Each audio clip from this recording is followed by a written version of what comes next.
नमस्कार दोस्तों। जब भी कोई केंद्र सरकार का वैकेंसी निकलता है, जैसे भारत सरकार का हो गया, रेलवे का हो गया, उसके बाद जीडीएस का हो गया, और बहुत से वैकेंसी है ना केंद्र सरकार के लेवल का निकलता है, तो उसमें एनसीएल मांगा जाता है। तो दोस्तों, आप एनसीएल सर्टिफिकेट ऑनलाइन कैसे बनाएंगे, एनसीएल सर्टिफिकेट बनाने में कौन कौन से डॉक्यूमेंट लगता है, कैसे ऑनलाइन करना है, सारी जानकारी स्टेप बाय स्टेप करके इस वीडियो के माध्यम से हम बतलाने वाले हैं। फिलहाल में जो रेलवे ग्रुप डी का वैकेंसी निकला है, उसके लिए आप एनसीएल सर्टिफिकेट कैसे बनाएंगे, तो सारी जानकारी स्टेप बाय स्टेप करके इस वीडियो के माध्यम से हम बतलाने वाले हैं। तो वीडियो को शुरू से अंत तक देखिएगा। वीडियो अच्छी लगेगी तो वीडियो को एक लाइक कीजिएगा, चैनल को सब्सक्राइब कीजिएगा। तो चलिए वीडियो को शुरू करते हैं।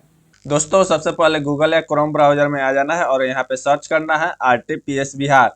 दोस्तों, आरटीपीएस बिहार लिखकर सर्च कर देना है। उसके बाद यहाँ पे आरटीपीएस 2 का एक लिंक मिलेगा, इस लिंक पर क्लिक कर देना है। दोस्तों, उसके बाद लोक सेवाओं के अधिकार एवं अन्य सेवाएं आरटीपीएस एंड अदर सर्विसेज के ऑफिशियल वेबसाइट पे आ जाइएगा, जिसका डैशबोर्ड कुछ इस प्रकार से है। दोस्तों, यहाँ पे ऑनलाइन आवेदन दे का एक ऑप्शन मिलेगा। यहीं पे लोक सेवाओं का अधिकार की सेवाएं यहाँ पर मिलेगा। तो यहाँ पे एक ऑप्शन मिलेगा सामान्य प्रशासन विभाग, तो इस पर क्लिक करना है। दोस्तों, सामान्य प्रशासन विभाग पर जैसे ही क्लिक कीजिएगा, यहाँ पे बहुत से ऑप्शन खुलकर आ जाएगा। जैसे यहाँ से आवासीय बना सकते हैं, जातीय बना सकते हैं, आय प्रमाण पत्र बना सकते हैं। उसके बाद नॉन क्रीमी लेयर जो एनसीएल होता है वो बिहार सरकार वाला बना सकते हैं, और वही नॉन क्रीमी लेयर प्रमाण पत्र केंद्र सरकार के योजना प्राप्त के लिए तो ये केंद्र सरकार वाला भी बना सकते हैं। तो दोस्तों, जो रेलवे ग्रुप डी में फॉर्म भरा जा रहा है उसमें केंद्र सरकार का मांगा जा रहा है। तो यहाँ पे हम केंद्र सरकार वाला जो नॉन क्रीमी लेयर प्रमाण पत्र का निर्गमन केंद्र सरकार की योजना प्राप्त है, तो इस वाले पर क्लिक करेंगे। फिर उसके बाद पूछा जा रहा है कि आप किस स्तर का बनाना चाहते हैं, आप अंचल स्तर का बनाना चाहते हैं, अनुमंडल स्तर का या जिला स्तर का। तो दोस्तों, आपको सबसे पहले अंचल स्तर के बनाना है, तो यहाँ पे अंचल स्तर पर क्लिक कर देना है। दोस्तों, यहाँ पे देख सकते हैं फॉर्म 6 खुल गया है, ओबीसी क्रीमी लेयर राहत प्रमाण पत्र हेतु आवेदन पत्र भारत सरकार की योजना प्राप्त। यहाँ पे प्रमाण पत्र का प्रारूप भाषा चुने, यहाँ पे हिंदी ऑटोमेटिक रहेगा। उसके बाद यहाँ पे जेंडर बतलाना है कि आपका जेंडर कौन सा है, पुरुष है या महिला, जो भी है इसे सेलेक्ट कर लेना है। अभिवादन में कोई अभिवादन नहीं है, इसे रहने देना है। उसके बाद नेम, जिसके नाम से आप यह एनसीएल अप्लाई कर रहे हैं उसका यहाँ पे नाम लिखना है। जैसे किसी का नाम कमलेश है तो कमलेश। दोस्तों, जैसे ही कमलेश लिख कर और स्पेस बटन दबाइएगा तो ऑटोमेटिक यहाँ पे हिंदी में हो जाएगा। जैसे यहाँ पे कुमार लिखे हुए हैं, स्पेस बटन जैसे ही दबाएंगे वो हिंदी में हो जाएगा। उसके बाद यहाँ पे डेट ऑफ बर्थ बतलाना है कि आपका डेट ऑफ बर्थ कौन सा है। जो भी डेट ऑफ बर्थ होगा आप अपने हिसाब से यहाँ पे चुन लीजिएगा। उसके बाद यहाँ पे आवासीय पता पूर्ण और अस्थायी पता। दोस्तों, यहाँ पर आवासीय पता बतलाना है, अस्थायी पता यानी कि आपका पहले जो अस्थायी पता क्या है। दोस्तों, मान लीजिए कि आपका जन्म हुआ है शिवहर में और आप मुजफ्फरपुर में रहते हैं, तो जो जन्म हुआ है ना वो अस्थायी पता हो गया। मुजफ्फरपुर में अभी वर्तमान में रह रहे हैं तो वो हो गया वर्तमान पता। तो यहाँ पे अस्थायी पता डालना है, जहाँ पे आपका जन्म हुआ है उस जगह का नाम डालना है। अगर मान लीजिए कि आपका जहाँ पे जन्म हुआ, जिस गाँव में जन्म हुआ है उसी गाँव में हमेशा रह रहे हैं, तो उसी गाँव का अस्थायी पता और वर्तमान पता दोनों हो जाएगा। तो यहाँ पे अस्थायी पता डालना है। उसके बाद शिवहर हो गया जिला। उसके बाद अनुमंडल बतलाना है कि आपका अनुमंडल कौन सा है। यहाँ पे प्रखंड बतलाना है। दोस्तों, प्रखंड बतलाने के बाद यहाँ पे विलेज का नाम बतलाना है कि आपका विलेज का नाम कौन सा, जो भी विलेज का नाम होगा यहाँ पे लिख देना है। जैसे यहाँ पे बिशनपुर है तो बिशनपुर लिख दिया। उसके बाद स्पेस बटन दबाएंगे तो यह हिंदी में हो जाएगा। उसके बाद हकीरा, तो ऐसे लिख के आप अपना लिख लेना है। उसके बाद जो वार्ड नंबर होगा वार्ड नंबर लिख देना है। उसके बाद पोस्ट ऑफिस बतलाना है कि आपका पोस्ट ऑफिस कौन सा है, जो भी पोस्ट ऑफिस है उसे यहाँ पे लिख देना है। उसके बाद यहाँ पे पिन कोड डाल देना है कि आपका पिन कोड क्या है, जो भी पिन कोड है यहाँ पे डाल देना है। उसके बाद स्थानीय निकाय का प्रकार, आप किस प्रकार का स्थानीय है। यहाँ पर आप ग्राम पंचायत में रहते हैं, नगर निगम में रहते हैं, नगर परिषद में रहते हैं या नगर पंचायत। दोस्तों, जो गांव में रहता है वो ग्राम पंचायत में आता है, तो यहाँ पे ग्राम पंचायत सेलेक्ट कर लेंगे। उसके बाद पुलिस स्टेशन बतलाना है, थाना बतलाना कि आपका थाना कौन सा है, जो भी थाना है उसे यहाँ पर सिलेक्ट कर लेना है। फिर उसके बाद पंचायत का नाम बतलाना है कि आपका पंचायत कौन सा है। दोस्तों, इतना डिटेल्स फिल करने के बाद यहाँ पे अस्थायी पता टेम्परेरी एड्रेस, शुरू में बतलाए थे अस्थायी पता और अस्थायी पता। जो जन्म होता है, जहाँ पे जन्म होता है वो अस्थायी पता हो गया। और जन्म के बाद मान लीजिए कि आप शिवहर में रहते हैं तो वहां पे जन्म हो गया है। अगर दूसरे शिवहर से मुजफ्फरपुर में शिफ्ट हो गए हैं, दूसरे जगह शिफ्ट हो गए हैं, तो अस्थायी पता हुआ। दोस्तों, मान लीजिए कि अस्थायी पता और अस्थायी पता दोनों सेम है तो यहाँ पे टिक कर देंगे तो यह सब ऑटोमेटिक फिल हो जाएगा। अगर अलग अलग है तो यहाँ पे अलग अलग बतलाना पड़ेगा। पहले राज्य सेलेक्ट करना है, फिर उसके बाद जिला सेलेक्ट करना है, अनुमंडल प्रखंड सेलेक्ट करना है, फिर उसके बाद जो विलेज का नाम है विलेज, वार्ड नंबर जो भी है उसको बतलाना पड़ेगा। दोस्तों, हमारे केस में अस्थायी पता और अस्थायी पता दोनों सेम है, तो यहाँ पे सेम रहने देंगे, सेम एज पर टिक कर देंगे, ऊपर के जैसा पर चेक बॉक्स मिलेगा यहाँ पे टिक कर देंगे। दोस्तों यहाँ पर धर्म पूछा जा रहा है कि आप किस धर्म से हैं, हिंदू है, मुस्लिम है, सिख है, ईसाई है, जो भी है आप यहाँ पे अपना लिख दीजिएगा। उसके बाद वर्ग कैटेगरी, आप किस कैटेगरी में आते हैं। दोस्तों कैटेगरी जो बीसी ईबीसी होता है ना, वह स्टेट लेवल पर होता है, राज्य लेवल पर होता है, और जो ओबीसी होता है वह सेंट्रल लेवल पर होता है। ओबीसी ना बीसी ईबीसी को ही मिलाकर ओबीसी बनाया जाता है सेंट्रल लेवल पर। यहाँ पे अन्य पिछड़ा वर्ग का ऑप्शन मिलेगा, इसे सिलेक्ट कर लेना है। उसके बाद यहाँ पे जाति बतलाना है। दोस्तों ओबीसी में जितना भी जाति होगा यहाँ पर सारे के सारे जाति का नाम दिया होगा, उस हिसाब से आपको अपना जाति सिलेक्ट कर लेना है कि आपका कौन सा जाति है। दोस्तों यहाँ पे जाति सिलेक्ट कर लेना है। दोस्तों यहाँ पे उपजाति का नाम देने का मन है तो दे सकते हैं, नहीं तो छोड़ दीजिएगा, कोई दिक्कत नहीं है। उसका उप जाति क्रमांक का ऑप्शन आ रहा है, पता है तो लिख सकते हैं, नहीं तो इसे भी छोड़ दीजिएगा, कोई दिक्कत नहीं है। दोस्तों यहाँ पे पेशा बताना है, ऑब्जर्वेशन बताना है। दोस्तों यहाँ पे एक बात क्लियर कर देना चाहते हैं, जिस भी ऑप्शन में स्टार लगा होगा, इस प्रकार का स्टार लगा है, उसे फिल करना अनिवार्य है। जिसमें स्टार नहीं लगा है उसे फिल नहीं भी कीजिएगा तो कोई दिक्कत नहीं है, उसे नहीं भी भरिएगा तो कोई दिक्कत नहीं है।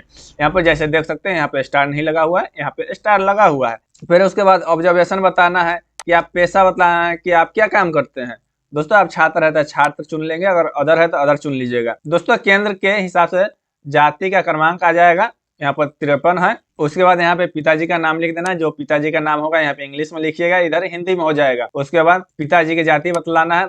तो दोस्तों सिंपल सी बात है, जो पिताजी का जाति होगा सो आपका भी जाति होगा, तो उस हिसाब से आप अपना देख लीजिए कि आपका पिताजी का क्या जाति है, उसे लिख देना। फिर उसके बाद माताजी का नाम बतलाना है, जो माताजी का नाम होगा यहाँ पे लिख देना है माताजी का नाम, और इधर हिंदी में हो जाएगा माताजी का नाम, स्पेशल बटन दबाने के बाद। उसके बाद नेम ऑफ हस्बैंड। दोस्तों इस ऑप्शन में स्टार नहीं लगा हुआ है। मान लीजिए कोई शादीशुदा महिला है तो यहाँ पे हस्बैंड का नाम दे सकती है।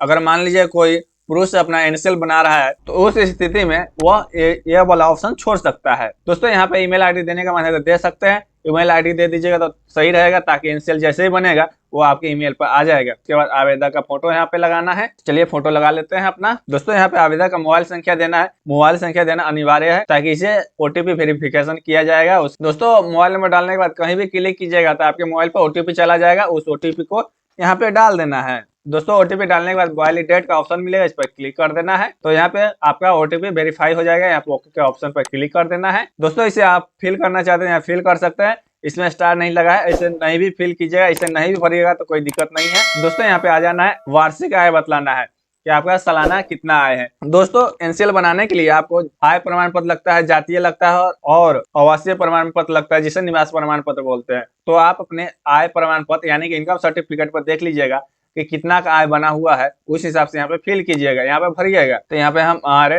व्यवसाय से आय 50,000 दिया हुआ है, कृषि से आय 40,000 दिया हुआ है। तो इस प्रकार से हमारा जो इनकम सर्टिफिकेट बना हुआ है यहाँ पे फिल कर देना है। तो यहाँ पे वार्षिक है, सालाना आय यहाँ पे 90,000 हो गया। दोस्तों यहाँ पे पूछा जा रहा है क्या कर भुगतान करते हैं, अगर हाँ तो 3 वर्षों का रिटर्न की प्रति प्रस्तुत करें। दोस्तों अगर आप आईटीआर फाइलिंग करते हैं तो यहाँ पे हाँ करेंगे, नहीं तो नहीं पर टिक करेंगे। उसके बाद क्या संपत्ति कर के अंतर्गत है।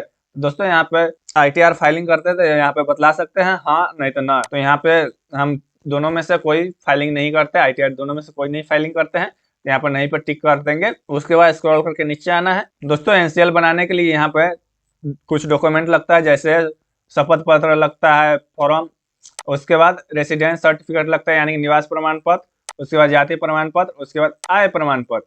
तो दोस्तों ये सब डॉक्यूमेंट होना चाहिए। उसके बाद शपथ पत्र। दोस्तों यहाँ पे स्वयं शपथ पत्र कहाँ से लाएंगे, चलिए इसे भी बतलाएंगे। अगला स्टेप में चलते हैं फॉर्म के। उसके बाद यहाँ पे आपका जो कोड है, यहाँ पे कोड को एक बार रिफ्रेश कर देना है और इसी कोड को यहाँ पे डाल देना है, वेरिफिकेशन कोड को, और सबमिट के ऑप्शन पर क्लिक करना है। दोस्तों यहाँ पे जो भी डिटेल्स भरे हैं यहाँ पे सारा डिटेल्स आ जाएगा, आपका पूरा डिटेल्स आ जाएगा। दोस्तों मान लीजिए कोई भी डिटेल्स गलत है, कोई भी जानकारी गलत है, जैसे नाम में हो गया, पिताजी के नाम में, माताजी के नाम में, कोई में भी किसी में भी गलत है तो यहाँ पे एडिट का ऑप्शन मिलेगा, एडिट करके सुधार सकते हैं। अगर सब कुछ सही है तो अटैच एनेक्जर का ऑप्शन मिलेगा, इस पर क्लिक करेंगे। दोस्तों यहाँ पे डॉक्यूमेंट अपलोड करना है। दोस्तों यहाँ पे जैसे हो गया कास्ट सर्टिफिकेट, यहाँ पे जातीय प्रमाण पत्र अपलोड करना है। फिर उसके बाद यहाँ पे आवासीय प्रमाण पत्र अपलोड करना है, जिसे निवास प्रमाण पत्र भी बोलते हैं। फिर उसके बाद यहाँ पे आय प्रमाण पत्र अपलोड करना है। उसके बाद यहाँ पे शपथ पत्र अपलोड करना है और उसके बाद यहाँ पे आधार कार्ड अपलोड करना है। आधार कार्ड में यहाँ पे बहुत से डॉक्यूमेंट दिया गया है, सर्विस पहचान पत्र, स्वास्थ्य बीमा, पेंशन दस्तावेज, सरकारी पहचान पत्र, दोस्तों यहाँ पे सबसे इजी रहता है कि सभी के पास, जनरली सभी के पास आधार कार्ड रहता है, तो यहाँ पे आधार कार्ड अपलोड कर देंगे। अगर आधार कार्ड नहीं है तो मतदाता पहचान पत्र, driving licence, passport, MNREGA, job card, PAN card, ये सब बहुत से ऑप्शन है, आप कोई भी अपलोड कर सकते हैं। तो दोस्तों हमारे पास आधार कार्ड है। दोस्तों यहाँ पे स्वयं शपथ पत्र है, इसे कहाँ से लाएंगे और कैसे फिल करेंगे, तो चलिए बतलाते हैं इसे कैसे भरना है। दोस्तों यहाँ पे आरटीपीएस के ऑफिशियल वेबसाइट पे आ जाना है और यहाँ पे स्वयं सहायता अनुभाग का ऑप्शन मिलेगा, इस पर क्लिक करना है। उसके बाद महत्वपूर्ण डाउनलोड का ऑप्शन मिलेगा, इस पर क्लिक करना है। उसके बाद फॉर्म जो 8 है उसे आवेदक का स्वयं शपथ पत्र, इस पर क्लिक करना है। उसके बाद यहाँ फॉर्म 8 खुल जाएगा, स्वयं शपथ पत्र ओबीसी क्रीमी लेयर रहित प्रमाण पत्र भारत सरकार की योजना प्राप्त। दोस्तों इसी फॉर्म को फिल करना है, कैसे फिल करना है चलिए बतलाते हैं। दोस्तों यहाँ पे फॉर्म 8 खुल गया है, यहाँ पर स्वयं शपथ पत्र, यहाँ पर देख सकते हैं ओबीसी क्रीमी लेयर रहित प्रमाण पत्र हेतु भारत सरकार की योजना प्राप्त। यहाँ पे जिसके नाम से आप एनसीएल अप्लाई कर रहे हैं उनका नाम लिखेंगे, उसके पिताजी का नाम लिखना है। उसके बाद गांव जो होगा गांव का नाम लिखना है, पोस्ट ऑफिस का नाम लिखना है, फिर थाना का नाम लिखना है, उसके बाद प्रखंड का नाम लिखना है, अनुमंडल का नाम लिखना है, जिला का नाम लिखना है यहाँ पर, और राज्य का नाम लिखना है। एड्रेस होगा यहाँ पे एड्रेस लिख देना है आवासीय के हिसाब से।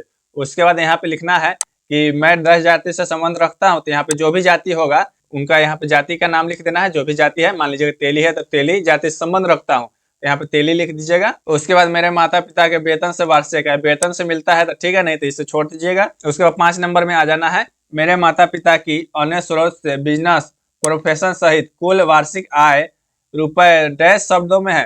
दोस्तों आप इनकम सर्टिफिकेट पर देखिएगा तो आपका कुल वार्षिक आय लिखा होगा, जैसे 90,000, 80,000, 1 लाख, 1 लाख, 1.5 लाख ऐसे बना होगा। जितना का भी आप इनकम सर्टिफिकेट बनना होगा कुल वार्षिक आय में लिखा होगा, यहाँ पर अंक पे लिखेंगे। और मान लीजिए कि 90,000 का बना हुआ है तो यहाँ पे 90,000 शब्द में लिख देंगे। उसके बाद स्थान का नाम लिखना है कि किस जगह से आप फॉर्म को भर रहे हैं, उस जगह का नाम लिख देना है। और उसके बाद यहाँ पे डेट बतलाना है, जिसके नाम से आप एनसीएल सर्टिफिकेट बना रहे हैं उसका यहाँ पे नाम लिखना है। उसके बाद यहाँ पे उसका हस्ताक्षर कर देना है।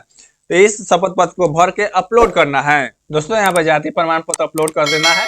उसके बाद निवास प्रमाण पत्र यहाँ पे अपलोड कर देना है। दोस्तों यहाँ पे सभी डॉक्यूमेंट अपलोड कर दिए हैं। उसके बाद सेव एंड एग्जिट का ऑप्शन मिलेगा, इस पर क्लिक कर देंगे। दोस्तों यहाँ पे पूरा डिटेल्स को अच्छे से मिला लेना है। उसके बाद सबमिट का ऑप्शन मिलेगा, सबमिट पर क्लिक कर देना है। दोस्तों जैसे ही सबमिट का ऑप्शन पर क्लिक कीजिएगा तो वहाँ पे आपका फॉर्म सबमिट हो जाएगा। उसके बाद एक्सपोर्ट पीडीएफ का ऑप्शन मिलेगा, एक्सपोर्ट पीडीएफ पर क्लिक करके आपको पीडीएफ बना लेना है।